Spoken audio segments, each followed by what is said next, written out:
Hello. My name is Salla, and I'm the Chief Data Scientist at SEB. That can mean a lot of different things. For us, it means that we're really a team of 8 to 10 data scientists trying to build models for banking. Thank you for the invitation to give this talk here. I've been really looking forward to coming here, and I was thinking about what I wanted to talk about. I give a lot of sort of generic speeches about AI, which is cool, but at heart I'm a mathematician, so I like to geek out. I'm probably not going to do that much today because of time constraints. I could probably do like a 3-hour lecture on something really, really detailed, but I won't do that today, I promise. Ha! What? This is one of my favorite pictures. It's a picture of what it looked like to be a bank in the beginning of the 1900s. So SEB has been around since 1856. And we have kind of a very holistic covering of different kinds of products and also different kinds of systems. So we have some challenges there. But I mean, in this time, giving a recommendation was going to your bank, trusting your banker, and getting sort of a gut feeling response to what you should be investing in. But of course, what's happened is that now we have a lot more data. Most people are actually connected to the internet and have access to a lot more information, and which means that in some sense you have a lot more knowledge, but you also have a lot more noise. So that's where recommender engines, for me, come in. It's kind of a friend that you can hold hands with when you're trying to assess what it is you need to know. So I'm sorry, this is going to be sort of very low level for some people and possibly slightly high level for other people. So this is just stuff that I've been thinking about. I took the opportunity. So the purpose of using a recommender engine can vary. Google is a typical example of having infinite, well, not nearly infinite amounts of information on the internet, trying to get the information you need, and using some sort of a search engine to actually be able to find what it is you need at the moment. Another one where recommender engines are very strong, this is a picture from XKCD, is using reviews. So trying to really understand either what your clients want, or if you're a movie producer, what kind of movies do these people like? All kinds of different areas where you want to sort of do crowdfunding of knowledge. And of course, Netflix is probably the most popular example of a recommender engine. Sorry, I like using microphones. Yeah, so recommender engines are super cool. I think Netflix is such a fun idea, or such a conceptually interesting way of building algorithms.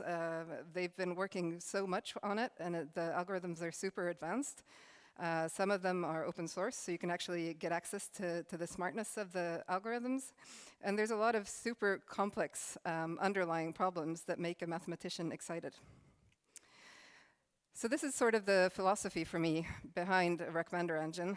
There's some sort of a utility function. You have some sort of a set of recommendations that you want to create. And in the background, you have your set of users, and you have the set of products or items that the users could be using. And then you want to have either I think of these as sort of matrices, at least the R is a matrix. So the matrix can be either binary, so 0 or 1, yes, I want to buy this, no, I don't want to, or the probability that I would prefer this is very high, so then it's close to 1, or I really probably don't want this, and then it's close to 0, or it could be some sort of rating space, it can be anything.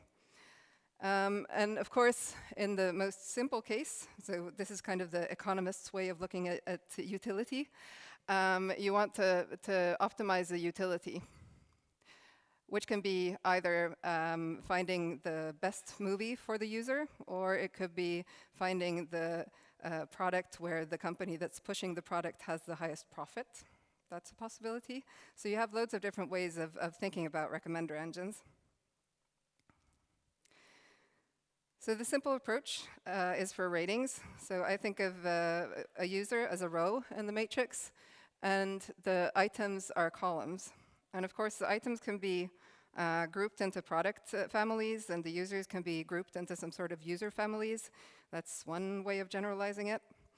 But in general, what you have is that you have a matrix where you have a lot of information that's lacking. And then the question is how you want to fill that. And that's kind of where the differences in the different rating or recommender engines comes in, because you want to fill in the missing ratings. Duh.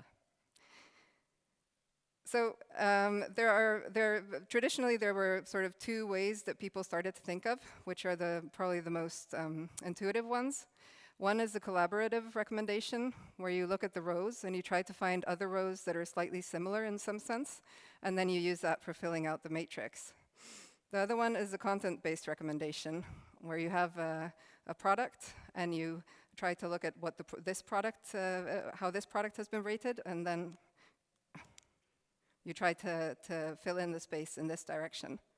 And those two cases are quite nice because it's quite easy to explain what's going on in the background.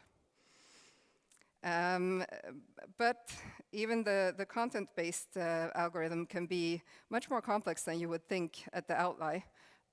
So this is one of my favorite Twitter quotes ever. Amazon is a $250 billion company that reacts to you buying a vacuum by going, "This guy loves buying vacuums. Here are some more vacuums." Right? That's a really good recommender engine. It understood. And then at the bottom here, I'll read it out loud because not everybody has perfect eyesight. It says, "I bought a Halloween costume from Amazon." So this is the same guy 6 months later. "I bought a Halloween costume from Amazon, and now they think I'm interested in buying many more Halloween costumes," which is correct. And then, of course, this can happen. I'm not going to read this out. I hope you can see what it says. You might actually end up buying one vacuum cleaner and coming home and needing to buy another one. They don't always work.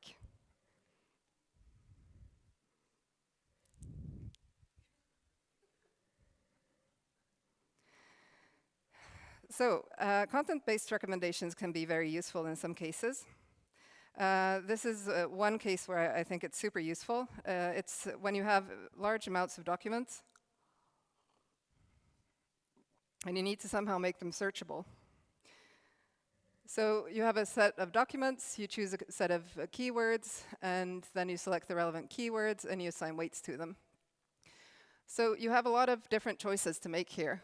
In choosing the set K of keywords, you can do that in many different ways. You can do it by machine learning, or you could do it by hand. And depending on what it is you want to use it for, that's going to make a very big impact on what your algorithm is going to look like. Of course, for each document, you want to select the relevant keywords. So you probably don't think that A is a very relevant keyword, or the. And then when you assign the weights, then that's also going to have an impact on how your recommender engine performs. And one of the interesting things about the content-based recommender engine is that you might think that two documents are the same because the keywords are the same, but they might actually be very different. One is really, really badly written, and the other one is really well written. So that part will be missing from this kind of a construction. So recommender engines, when you build them, you might actually be shooting yourself in the foot, or you might be creating something that's perfect. And this is now a very silly example for those who haven't thought about recommender engines before.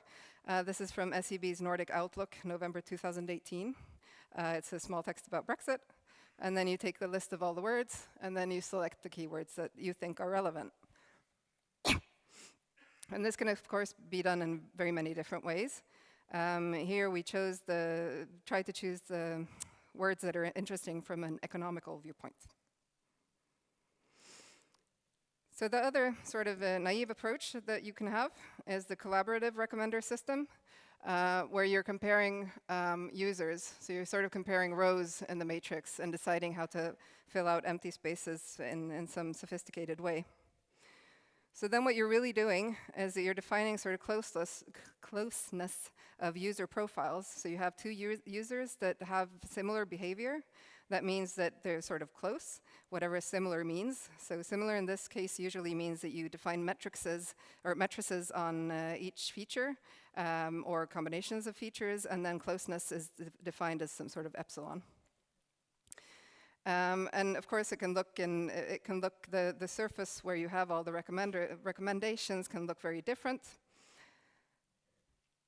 And depending on what you choose, this will look different. So one of the first things that we tried at SEB was to do this with funds. And it's actually quite successful. If we look at all the funds that our clients have decided to invest in, and then we create a recommender engine, a super simple one like this, where we just choose sophisticated matrices, then we're able to quite accurately predict what our clients should be buying. But here, of course, the problem is that our clients don't always buy what they should be buying. They buy things because somebody has written something on a blog. I don't know if you saw, but Kylie Jenner tweeted about Snapchat, and that had a big impact on the stock price. And we don't really want to we don't want Kylie Jenner to be our main advisor at SEB. We want to have something slightly more sophisticated.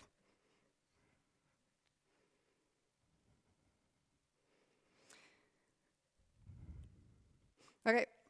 So then I just wanted to mention a couple potential issues that you can have in recommender systems. One thing is the cold start problem. So this is very much when you have a completely new user or you have a completely new item that you're trying to input into your matrix. You don't really have any idea of what people are going to like about it or what kind of an item it is. And this is a problem in every single recommender system you could ever build. For banks, at least on the row level, we have quite a lot of information about our clients to start with because we have the know your customer process. And the know your customer process is a regulatory requirement where we have to collect a lot of information about our clients so that we know that they're not for instance, that they're not doing money laundering and things like that. Another one that you can have issues with in a recommender system is the sort of novelty and diversity problem. If you have a recommender engine that's really just based on closeness, then you could end up with either products that never show up in your recommendations, or you could end up with very boring recommendations. Somebody told me that they watch a lot of bicycle videos on Netflix, and his kid watches a lot of sort of child programs. So then YouTube sort of gives him a lot of child programs, and then he starts watching the bikes, and then the kid goes and watches the child program, and YouTube gets very confused. So probably a good idea to split up the recommender system into different times, which is what Netflix did with very good success. Another one that's very, very important if we were to implement some sort of a recommender system for our clients is stability. We want to be absolutely sure that if we today recommend a product for our client who is a long-term investor, then we don't want that product to suddenly be very uninteresting the next day. And scalability, of course. It's very easy to build a small recommender system for a small set of users and a small set of products. But if you have a very large set of products and you have a very large set of clients, sorry, I'm standing in the way, a very large set of clients, then that's going to be a problem. So I like Dilbert because they have a lot of sort of very well-connected comics for people who have been sitting and listening to talks all day. You're welcome. And I think, yeah, so scalability is super important. And then the context awareness is, of course, also something that you really want to be sure of. And this is very much sort of, in finance, it becomes a question about regulations.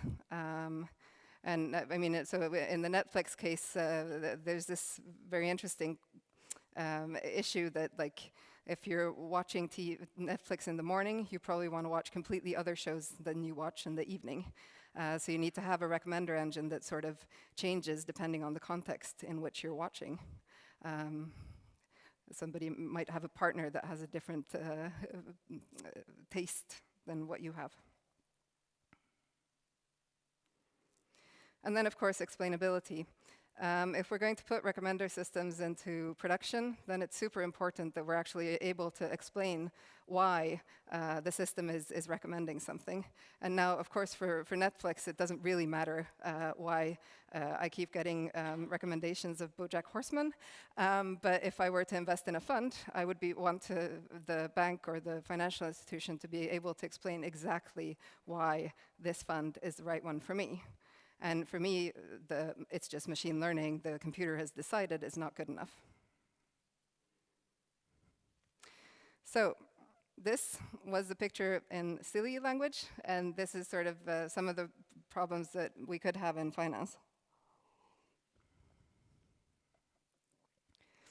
So as I said, when it comes to the cold start problem, new products are usually quite easy to proxy with existing products. And then it just depends on if we're trying to build a portfolio for a client, for instance, then we want to be sure that we have diversification. So that needs to be added as another limiter into the optimization that we're trying to create. New customers tend to not be a very big problem in finance because of the know your customer and customer onboarding thing. So we actually are required by law to collect a lot of information. When it comes to context awareness, this is one of the most important parts because by regulation, we have to take into consideration what kind of a client it is. And it's not just by regulation, we actually want to do that as well. You could have so my mother lives in Finland, and she was told by the bank that she should invest in some very high-risk papers. Now she's lucky because she has me, and I could say no. And that was a human that gave her this suggestion. So maybe if we built recommender systems, we could actually make this a more secure process, because then we can have this sort of machine learning, sort of slightly rule-based, but machine learning approach to giving recommendations to our clients. In the novelty and diversity part, the portfolio diversification is very important, of course, but there has to be some sort of checking up on what kind of products go in. Bitcoin, I know, was very hyped earlier on, and that's not something that the bank could ever recommend, just because it's not a very safe product. And of course, predicting markets is super important, but then it depends on what you're trying to look for. Are you looking for risk diversification? Are you looking for performance diversification? All of these are words in finance. And then it depends very much on what kind of a client you are. So doing different kinds of clusterings of the clients is very useful. And typically, our clients are long-term investors.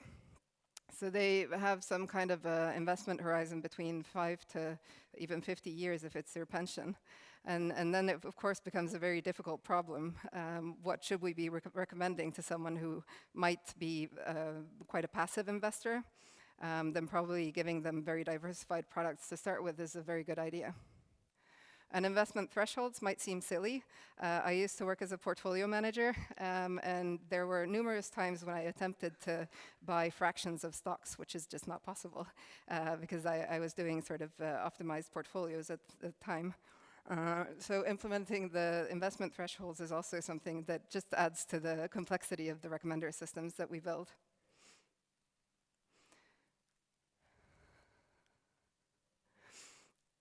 And then, so the last part that I wanted to talk about is the explainability. I think there's a lot of talk about sort of ethics in AI, which is very important. And with the recommender systems,